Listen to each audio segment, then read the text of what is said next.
Good evening, everyone. Welcome to the DPS STS Let's Talk with Voice of the School, Ms. Madhuwal, Principal. I'm Shalini Agarwala, your Dean of Activities. Let me share a few words about ma'am. Alumnus of the renowned Miranda House, Delhi University. She has had a long and varied experience of having worked at renowned schools in India, like DPS East of Kailash, Delhi, Lawrence School, Sanar, Mayo College, Ajmer, GD Birla Memorial School, Lawrence School, Lovedale, and DPS Gandhidham in Gujarat, for which she was the founding member and the educational advisor of the society that owns the school. She is widely traveled and has been involved in education for over 4 decades. Ma'am, it's my honor to host this show with you as a special guest. Thank you so much, Shalini. It's a real pleasure to be with you all. I've been attending these webinars, and it's very interesting platform. And I'm really honored that I was given an opportunity, or I am rather being given an opportunity to share my views with the parents, with the teachers. And it's been a long time, interacting with the people when the physical school was on. So it feels great. Thank you so much. Ma'am, as the topic for today is good tips on parenting. So the first question which comes to our mind is, what's the hardest thing about raising a children? You yourself being a mother of two, what challenges did you face? Can you share your experiences with us? Yeah, I'll answer it a little differently. Um, the greatest challenge that parents face is to realize, as Khalil Gibran said, that though the children are born of you, they don't belong to you. They belong to the future. And they are going to inhabit a world which you cannot even imagine, not even in your dreams. So the biggest challenge is to strike a balance between guiding the children on the right path and giving them wings to fly. Like, for example, I'll give you my daughter's case. We were at Mayo College, Ajmer. I was teaching over there. And she was in the Mayo College Girls' School, which was at a little distance. She was very keen on tennis. And at a very young age, she started playing competitive tennis. Now, just as a grade 5 student, she had to travel for all kinds of tournaments all over India, like, say, a tournament at SAM or a tournament in Mumbai. And I could not get leave to go with her. So, I had to make necessary arrangements for her to catch a flight, to be received by somebody, because she was very young. But still, I would always be highly concerned about, sending her alone. And in fact, my parents would say, "What's wrong with you? Such a young girl, and you're sending her alone to play all these tournaments." I said, "I'm afraid I'm a full-time, working mother, and I really cannot go with her." Second is to understand their temperaments and their interests, and to realize that the children are not your replicas. Most parents think that whatever they are interested in, the children should all be interested in the same thing.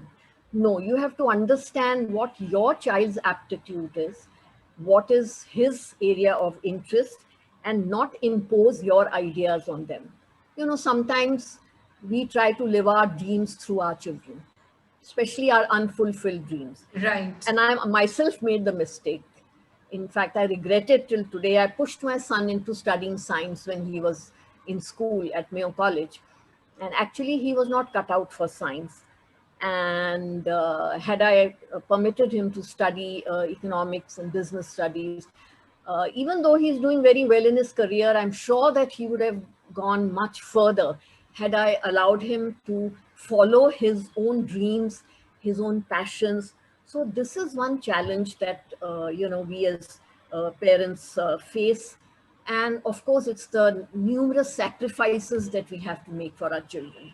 Till the children don't arrive, it's all about us. Like, my husband and I would plan our holidays, what we would do in the evening, go for a movie and all. But the moment the children, my daughter was born, our priorities entirely changed. So it was very challenging, and it was very difficult initially to cut down on our social life, our own interests, and to focus on the child, and they remain your children, forever, however grown up they might be. So I think, to sum it up, is to give them wings to fly. At the same time, guide them, take care of them, see that no harm comes to them. Second is, don't think that they are your clones and they are going to do what you are. Like a father feels that I'm a doctor, so my son has to be a doctor. No, your son could land up being an artist. So, in my view, these are the major challenges. Ma'am, as you spoke about your daughter, you spoke about your son. Ma'am, is there any way guilt? Like, parents mostly go through this guilty conscious that they cannot give enough time to their children. They cannot do certain things which they expect from us. So how do we come out of that guilt as parents? No, in fact, the other day I was reading an article, very interesting article, and maybe I shared it with you all also. It says that children of full-time working mothers turn out to be better human beings. Okay. Because if you're a working mother, you will try to spend quality time with your child. And whenever you get time with your child, you will cherish that. You will not be irritated that all the time, the child is with you, mama do this, mama do that, mama, can I do this? Also, it will enable the child to become more independent. Right, ma'am. And learn to take his or her own decisions. He'll be tougher mentally and physically.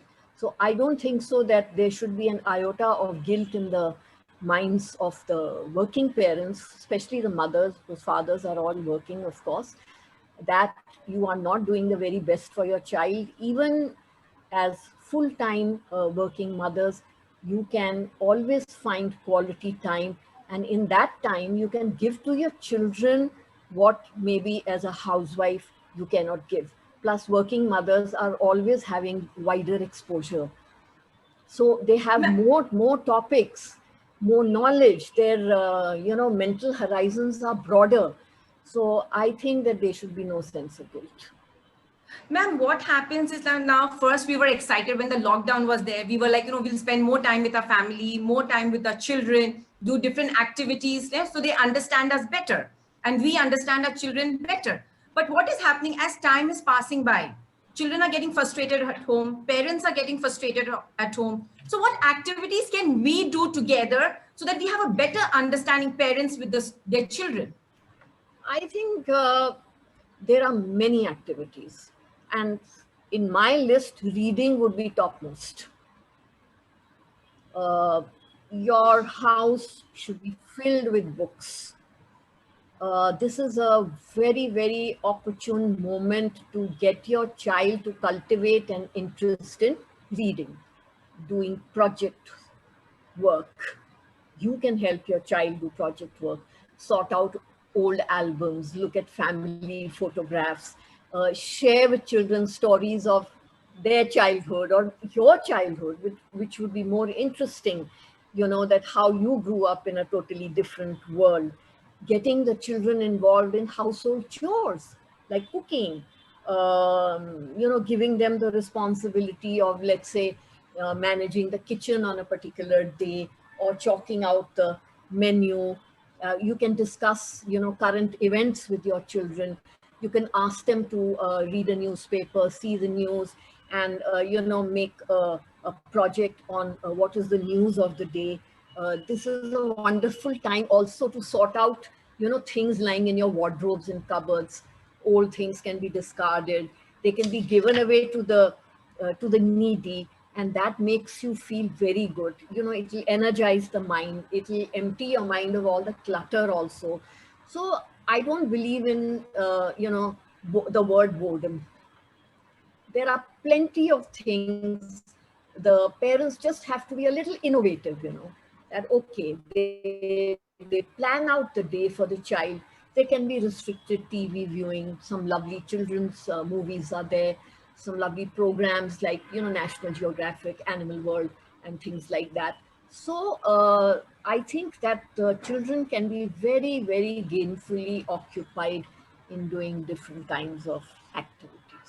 Ma'am, Miss Juliet has put up a question. How parents can build positive relationship with their children, especially with the teenagers. Ma'am, they are, growing up, they have their own mindset.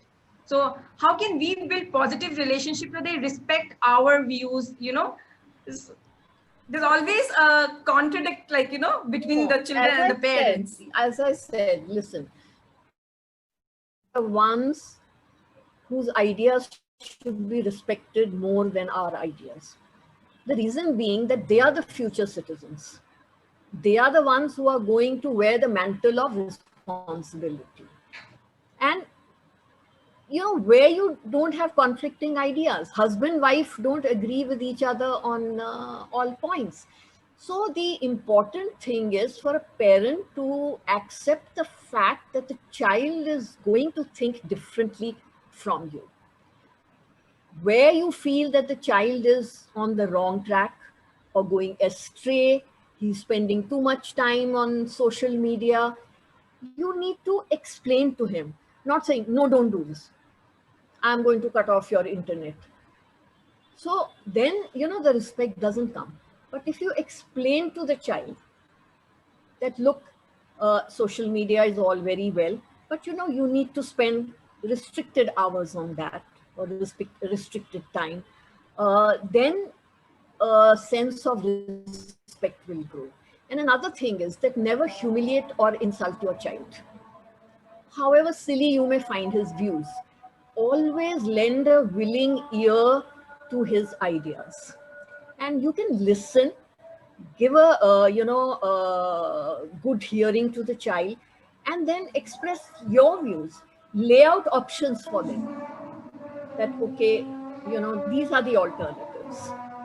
What do you think is the better path? Then, the grown-up children will show a greater sense of responsibility. But for everything, if you keep saying, no, no, no, this is wrong, then there'll be a conflict. There won't be respect. So this is what my view is. Right, ma'am, because we are seeing that, when we impose our views on them, there's no respect. There's always conflict between the parent and the child was like not willing to listen. Right, they'll be rebellious. Because if you keep on imposing, then they will be rebellious. Even if they agree with you, they'll say that, no, I don't. But if you show respect for the child's views, then he will also show respect for your views. Right, ma'am. Ma'am, one more thing, one question also comes to our mind that, how parents measure their success as a parent because of the relationship they have shared with their children, or by the controlling power they have with the children? No, now this word control is a misnomer. I feel that the word control should not come into the parent-child relationship. We have to measure their success not just by their academic performance. Many parents make this mistake of thinking that if my child is getting 95%, I'm very successful as a parent.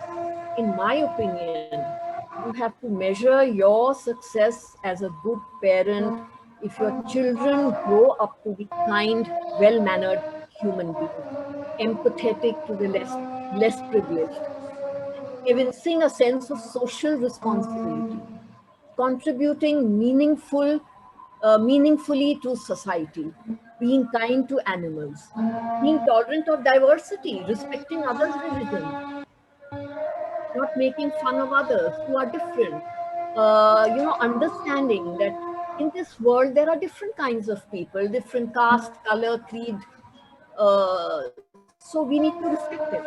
And inculcating values like not cheating, honesty. In short, I would say that if the parents can prepare the children to face the challenges of the future and bring them up as happy individuals, who are basically happy, who are kind, and who are not bullies, and who are doing reasonably well in academics as well. So you measure your success.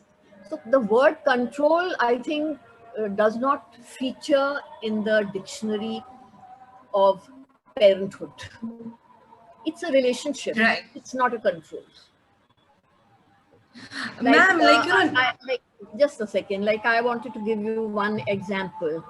I met a parent in my office a long time back in DPS STS only, and his daughter was a bit of a rebel.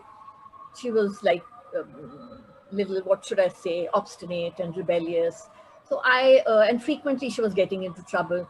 So I called him to my office, and you know what he told me? He said, I beat up my daughter, grown up daughter in grade 8. I said, no wonder she's behaving like this. I said, this is not good parenting. You have no business to beat up any child, whatever be the age. Then there was this other parent who was the other extreme.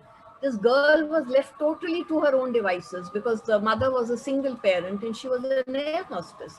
So this girl, she would be sort of wandering around after school, and the mother didn't know where she is. She would not do her work. She would always be failing.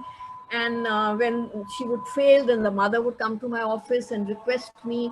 So these are two examples I'm giving of extremities. One is trying to control by beating the child, and the other is leaving the child totally without any guidance. So the important thing for parents is to understand the child's potential and give him the space to be that. Like when I was teaching at the G.D. Birla Memorial School, I was of course the vice principal also. There was this boy, and I think he was in grade 9, and he was really useless in academics, but he was a fantastic actor. And he could imitate all the actors, and especially Shah Rukh Khan and all. I mean, and he was so involved to the extent that when he is writing his history exam or science exam, he's writing about acting. The question is, the question is about maybe Akbar or Shah Jahan, and he's writing about acting. And it was a boarding school. So when the father came to meet me to have a word about his child, I told him, I said that when your son grows up, I think that he should become an actor. So he said, Madam, aap kya bol rahi hain? He was like shocked that the vice principal is saying he should be an actor. I said, because it's his passion. I said, you are forcing him to be a scientist, but he will fail, as a scientist, even if he passes the science subjects, because his mind, his interest, his passion is in acting.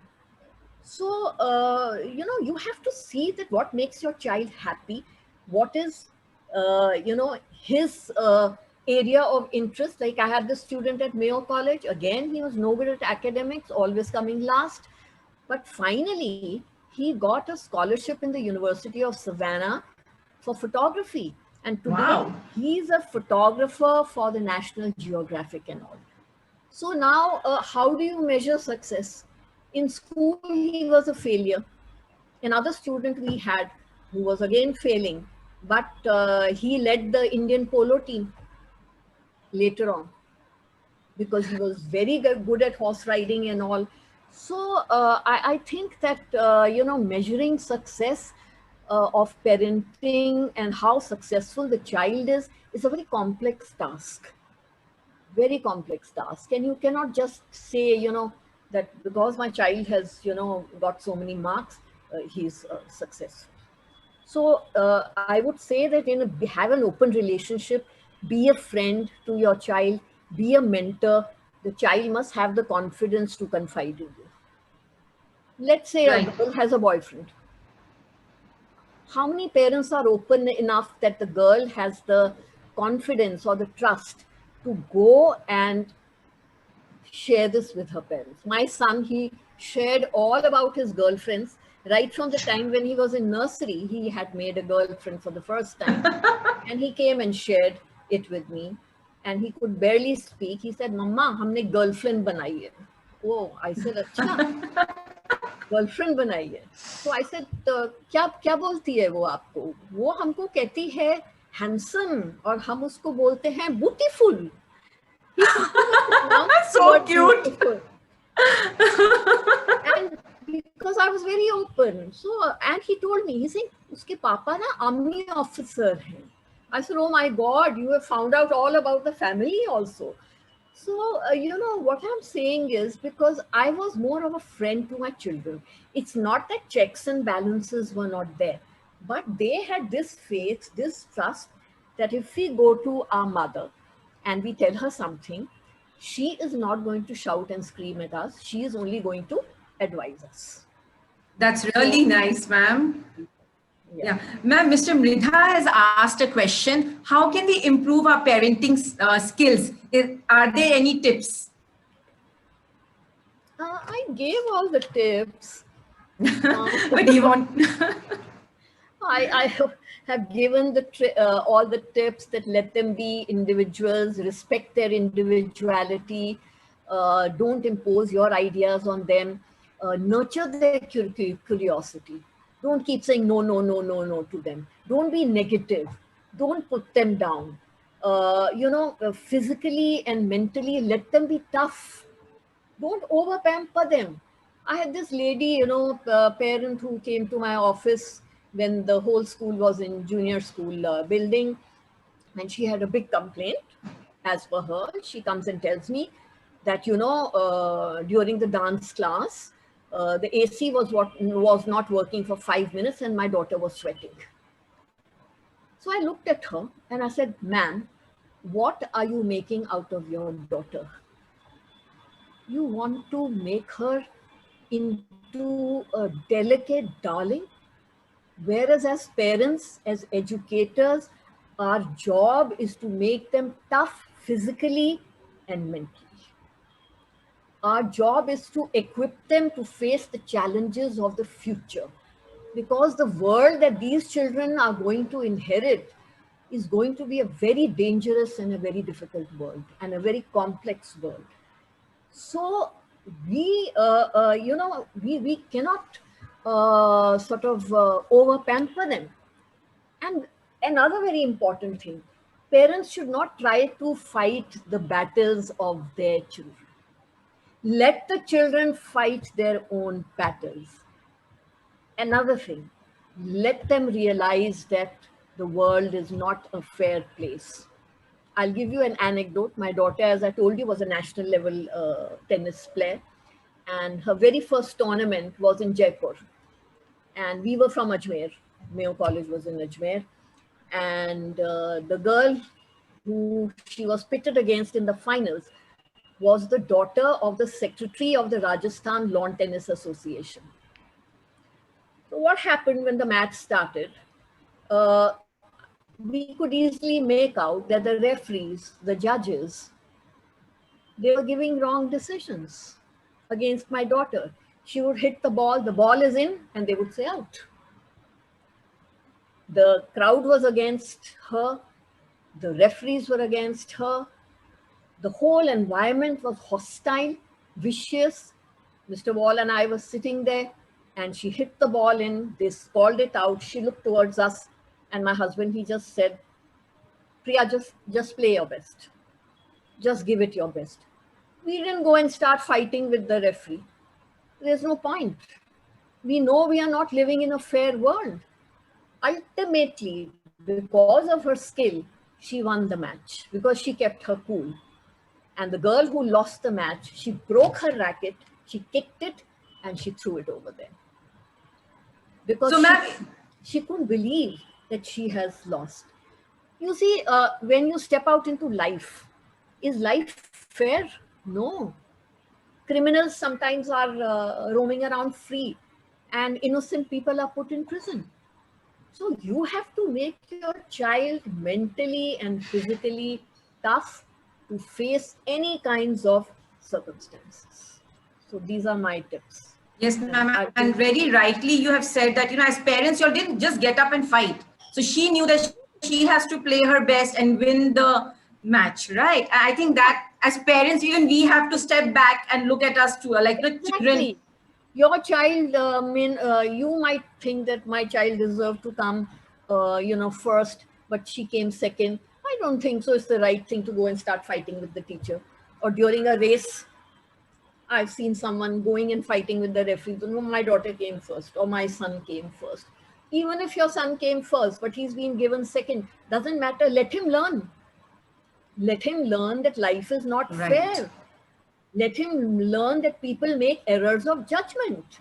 The teacher has not done it deliberately. So my major tip, I would say, is two things. Don't over pamper them. Don't make them delicate. Don't overprotect them. Don't fight their battles. Let them go and fight their own battles. And that is why I always recommend boarding schools at least for 2-3 years, so that they become, physically and mentally very tough. Right, ma'am. Ma'am, what happens now? How should parents handle the mistakes made by their children? What happens? The parents overreact because teenagers have their own mindset, and they don't want to listen to the parents. So in this way, how should parents handle the mistakes? You know that your child is making a mistake. So how do you handle it diplomatically so the child also understands and we also get the satisfaction like, okay, the child You've has already understood. given the answer: diplomatically and rationally. Two things I will say. Give them the reason why you think they are in the wrong. If you just keep saying you're in the wrong, you're in the wrong, they will not understand. But once you give the rationalization that, whatever you are doing is wrong and these are the reasons for it, then the children will realize. But if you just keep putting them down, then they will not. Teach them to be visionaries. Some points I'm giving of my own. You teach them to be visionaries. Teach them, 21st century skills like conflict resolution, like handling emotions. That is very important. And another very important thing is, let your child realize that he cannot get everything. The child is in the market, he can't buy everything. Once I had gone for a movie to, I think, one of the malls, and there I found, one small child. He was lying on the floor and he was yelling away to glory because he wanted his mother to buy him a particular, toy, and the mother didn't want to buy it for him. And he was screaming and shouting, and she kept saying no. And I was happy because, you cannot give in to the child's emotional blackmail. Once I read in the newspaper, very sad news, a young girl in Bangladesh, she committed suicide because her parents did not buy her a new Eid dress that she wanted.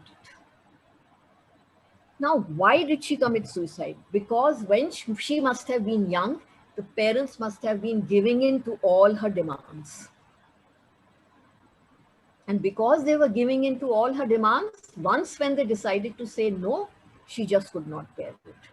So coming back to the, parenting skills, let them be creative, let them be imaginative, let them inculcate problem solving skills, analyzing, applying knowledge to real life situations, critical thinking. There was a time when we used to talk only of IQ, intelligence Right. quotient. But today, besides IQ, there is EQ, emotional quotient.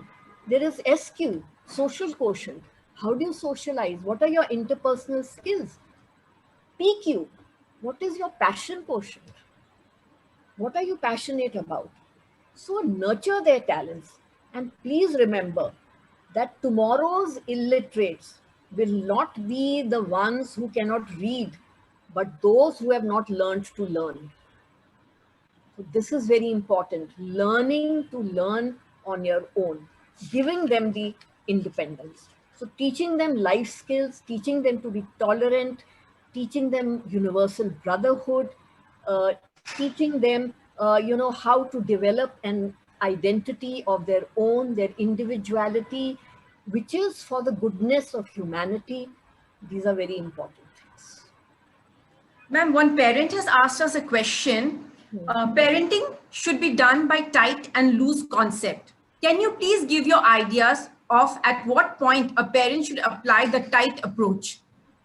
I already gave that story, that if a child is just being unreasonable, you feel that what he's asking for or what he's doing is absolutely incorrect, at that point of time, you need to have a tight approach, but not a tight approach in a harsh manner. I would again say, repeat myself, that rationalize with them, explain to them, talk to them. The most important thing is the interpersonal skills.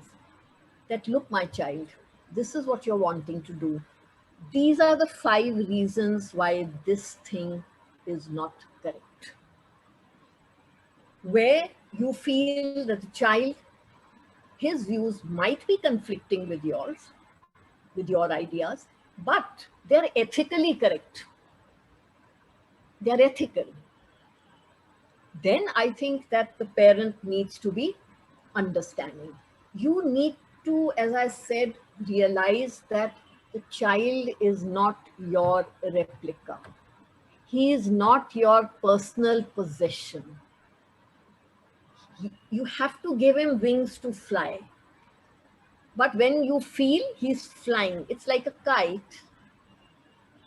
But when it's flying in the wrong direction, then you give a tug, but a gentle tug. So that would be my answer to that.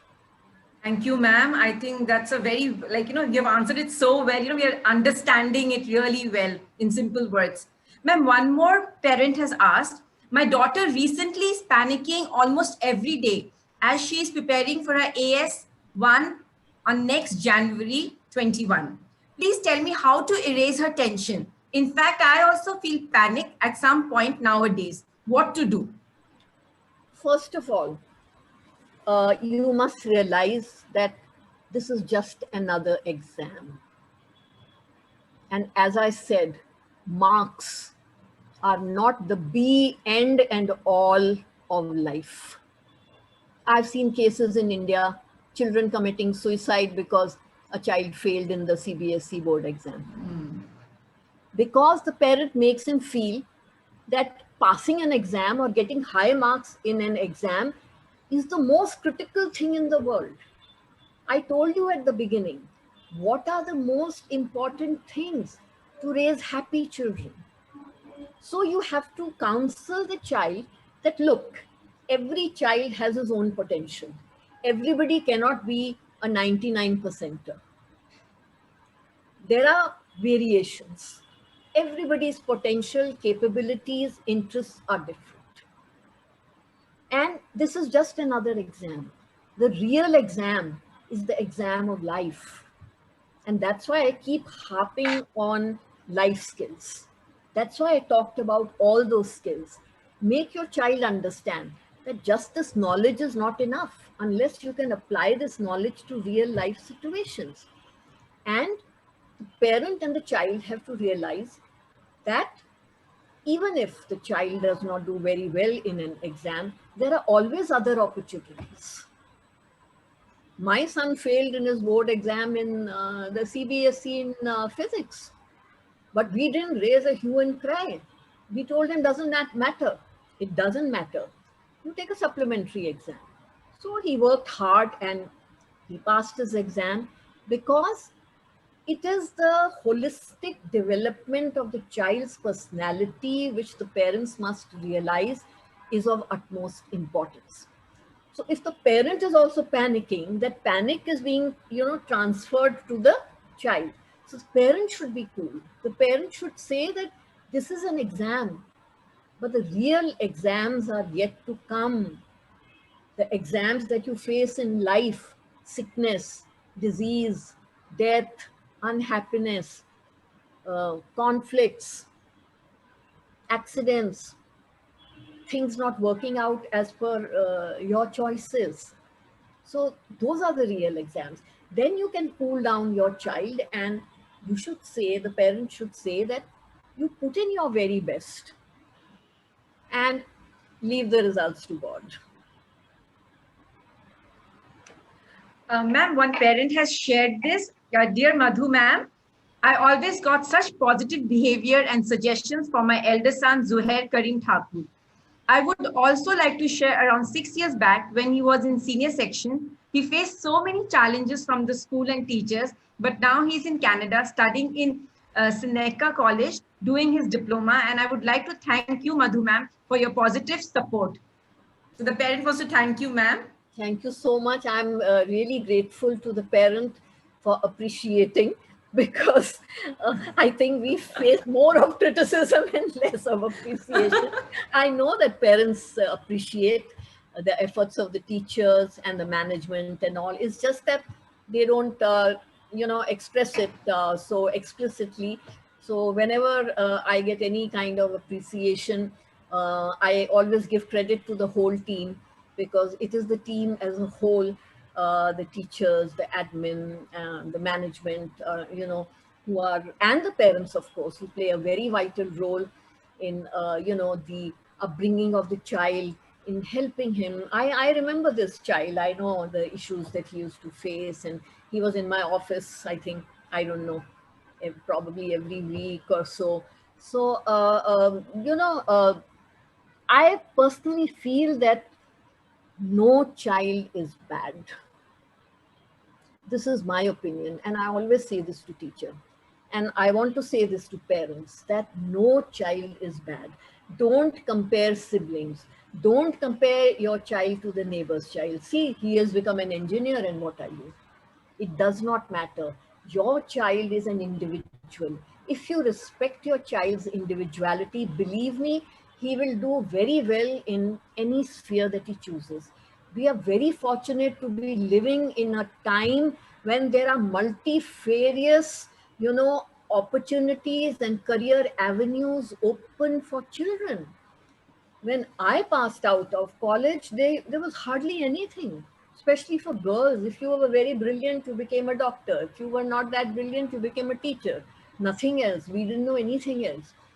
But today the world is open to you. And as I gave you the example of the photographer, the actor, the polo player, my daughter herself is an actor.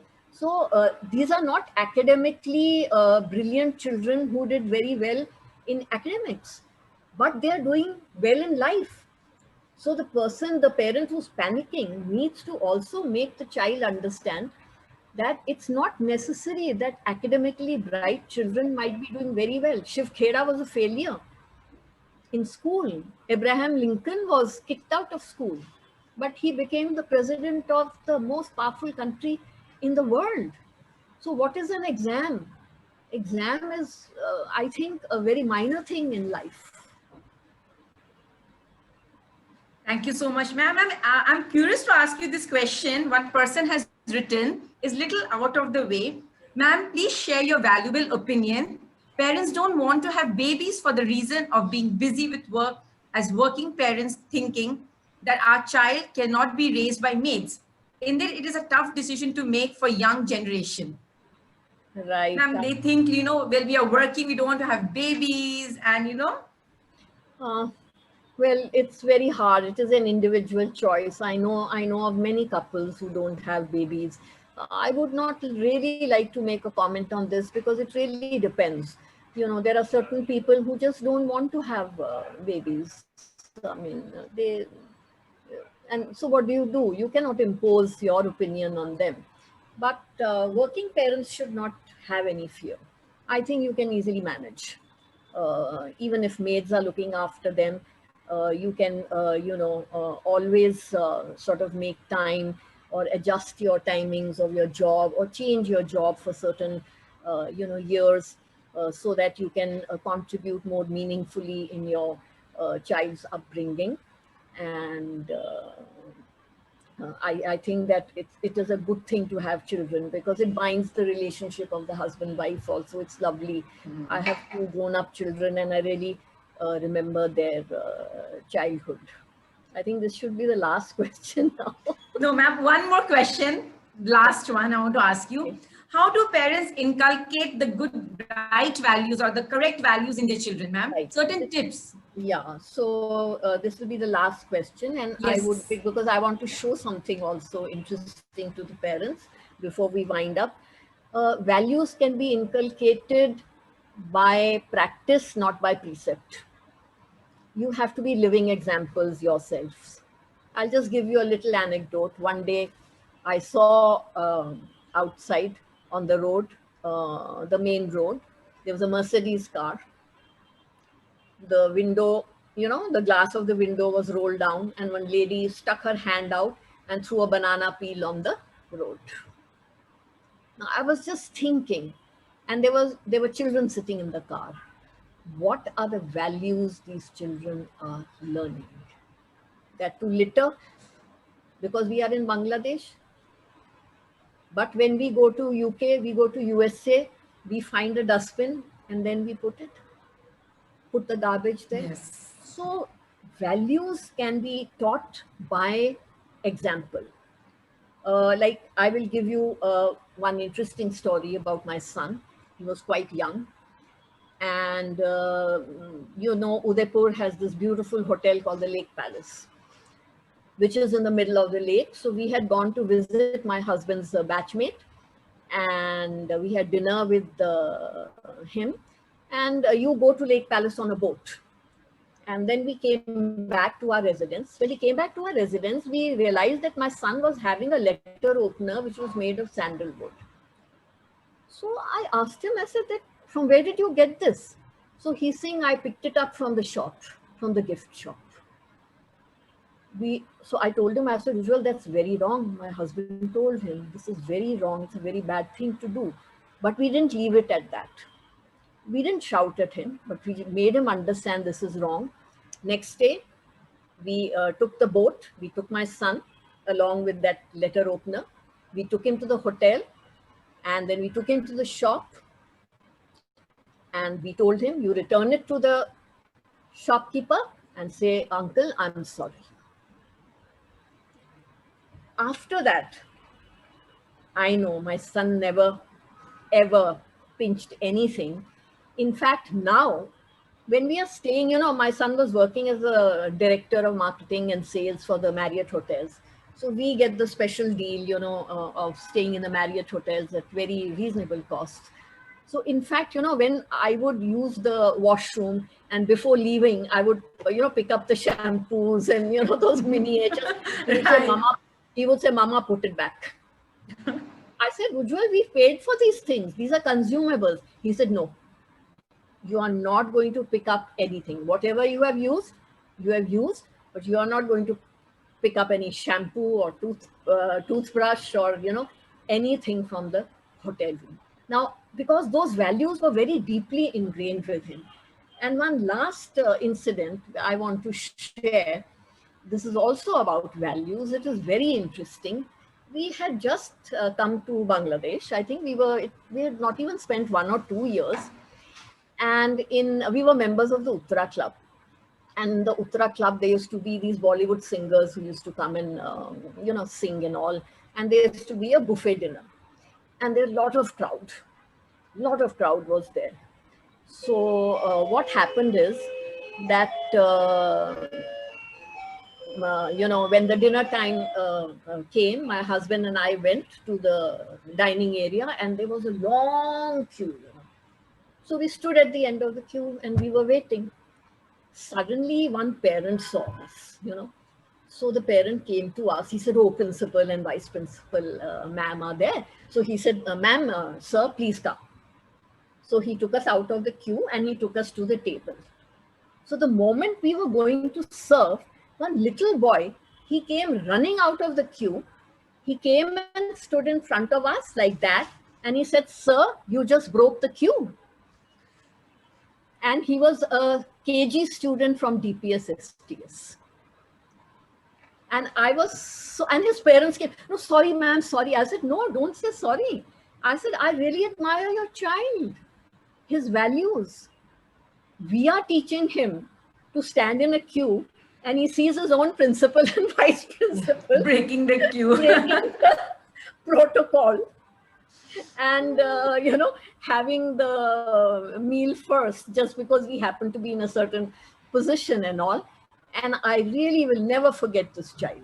I salute him because he was so young And he understood, he was watching us, that we left the queue, and he had the courage to come and say that, sir, you just broke the queue. And I told the parents that I really admire your child. So I would say that you can teach values by being living examples yourselves. And with this, I would like to now put up something for the parents. I think they'll really enjoy it. So I'll just share the screen with you. Let's see. Memo from a child to parents, teachers. Don't spoil me. I know quite well that I ought not to have all that I ask for. I'm only testing you. Don't be afraid to be firm with me. I prefer IT. IT makes me feel secure. Don't let me form bad habits. I have to rely on you to detect them in the early stages. Don't make me feel smaller than I am. IT only makes me behave stupidly big. Don't correct me in front of other people. I'll take much more notice if you talk quietly with me in private. Don't make me feel my mistakes are sins. IT upsets my sense of values. Don't protect me from consequences. I need to learn the painful way sometimes. Don't take too much notice of my small ailments. Sometimes they get me the attention I need. Don't nag. If you do, I shall have to appear deaf. Don't forget that I cannot explain myself as well as I should like. That is why I am not always accurate. Don't put me off when I ask questions. If you do, you will find that I stop asking and seek information elsewhere. Don't be inconsistent. That completely confuses me and makes me lose faith in you. Don't tell me my fears are silly. They are terribly real, and you can do much to reassure me if you try to understand. Don't ever suggest that you are perfect or infallible. IT gives me a great shock when I discover that you are neither. Don't ever think that it is beneath your dignity to apologize to me. An apology makes me feel warm towards you. Don't forget how quickly I am growing. IT must be very difficult for you to keep pace with me. But please try. Don't forget that I don't thrive without lots of love and understanding, but I don't need to tell you, do I? Please keep yourself fit and healthy. I need you. So IT actually meant it because it was computerized, so it kept saying IT. So I think these are the most wonderful tips for parents. And if I'm not mistaken, this letter, this memo from a child to parents and teachers, I think it is there on our website. And I've shown this and shared this with parents many times because you need to reinforce this. Right, ma'am. Parents for the right direction for good parenthood. So thank you so much. Thank you so much for being in this show, ma'am. And you know, the values and the tips you have given us on good parenting, it will be with us throughout our life. Whenever we'll see a child making the same mistakes, we will not like pounce on them. I'm using the word pounce, or get angry. Maybe we'll try to rationalize, act diplomatically, and come to a solution. Thank you so much, ma'am, for joining us in this show. And from our DPS students, parents, all are watching you. And we really thank you for all the values you're installing in us as teachers and children and students. Ma'am, you will always remain in our hearts forever.